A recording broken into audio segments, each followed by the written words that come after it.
Isang Requiem Mass ang isinagawa po sa Manila Cathedral kasunod naman ng pagpanaw ni Pope Francis. Kabilang po sa mga inalala ang kanyang naging pagbisita sa Pilipinas noong 2015. At may ulat on the spot si Mariz Umali. Mariz?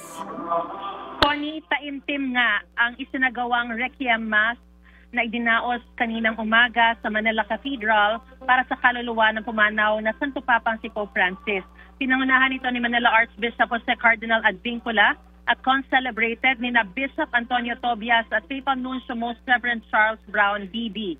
Sa kanyang homily, bagamat masaya at pinalalalim ni Cardinal Advincula ang ating pagtanggap sa muling pagkabuhay ni Jesus, malungkot naman daw na nagdiriwang ngayon para ipanalangin ang yumao nating si Lolo Kiko.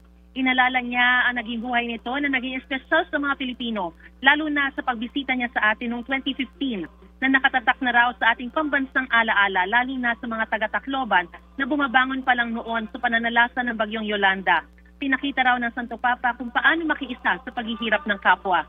Sa gitna naman ng pagluluksa, nagpasalamat ang opisyal na kinatawan ng Santo Papa sa bansa na si Papal Nuncio Charles Brown sa mga Pilipino sa patuloy na pagdarasal nito para sa kanya, lalo na sa nakalipas na 2 buwan na noong nasa kritikal na kalagayan ang Santo Papa.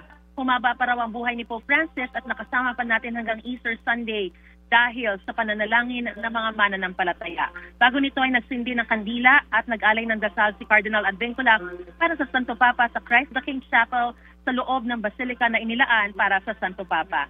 At yan ang pinakasariwang balita. Balik sa iyo, Connie. Maraming salamat, Mariz Umali.